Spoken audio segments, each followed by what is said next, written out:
Que la crainte de l'Éternel soit notre partage. Nous sommes dans Exode 14, verset 31. Israël vit la main puissante que l'Éternel avait dirigée contre les Égyptiens.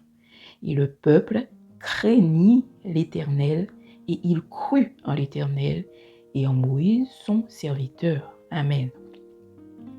Dieu fait éclater sa gloire afin que nous puissions le craindre lui seul. Craindre l'Éternel est une voie qui nous mènera à le servir lui seul et à l'adorer en esprit et en vérité. Craindre l'Éternel nous conduit vers l'arbre de vie et nous assure une vie de succès en Jésus.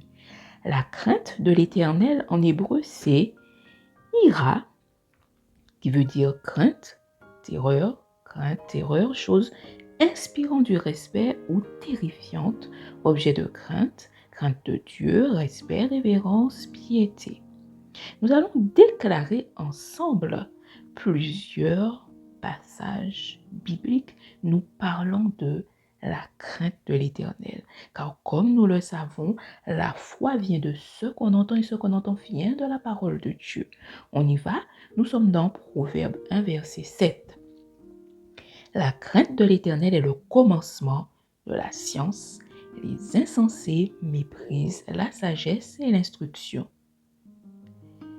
L'Éternel nous a commandé de mettre en pratique toutes ces lois et de craindre l'Éternel notre Dieu afin que nous fussions toujours heureux et qu'il nous conservât la vie comme il le fait aujourd'hui.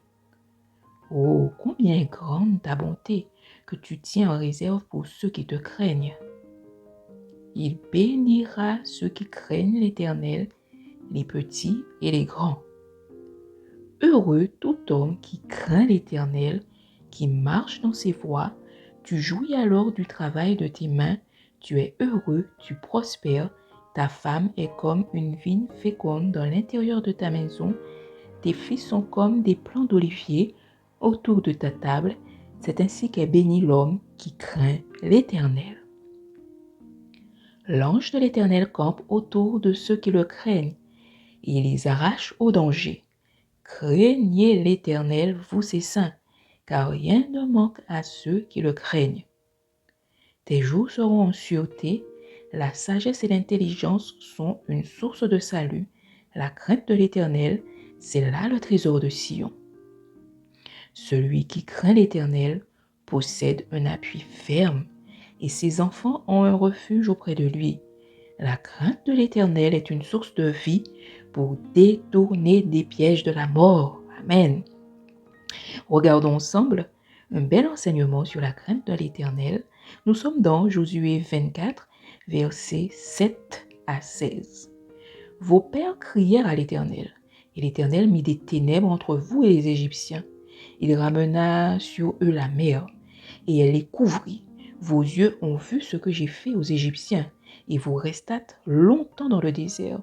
Je vous conduisis dans le pays des Amoréens, qui habitaient de l'autre côté du Jourdain, et ils combattirent contre vous.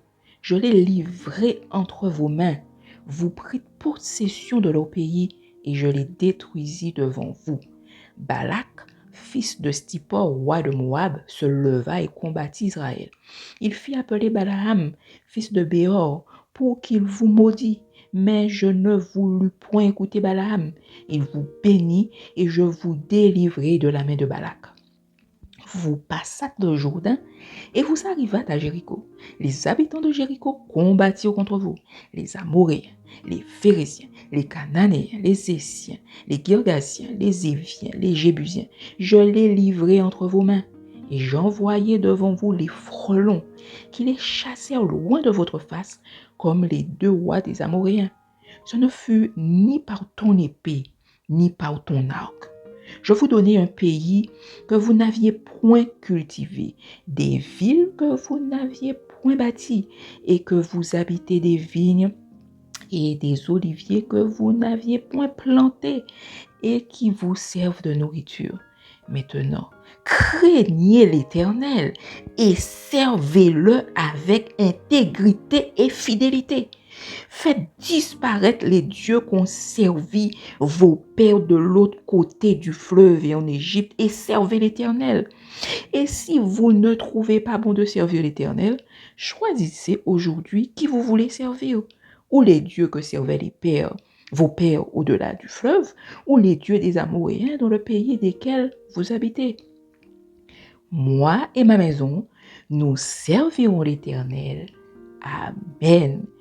Que ce texte nous serve de méditation afin de nous pousser à craindre l'Éternel de manière à toujours marcher dans ses bénédictions, dans son abondance, dans une vie pleine de succès, couronnée de succès au nom de Jésus-Christ de Nazareth. L'Évangile Plus vous souhaite un agréable moment sous le regard de Dieu et vous dit à bientôt pour une autre série d'exhortations dans la parole de Dieu qui nous fait du bien et fortifie nos foi. Amen.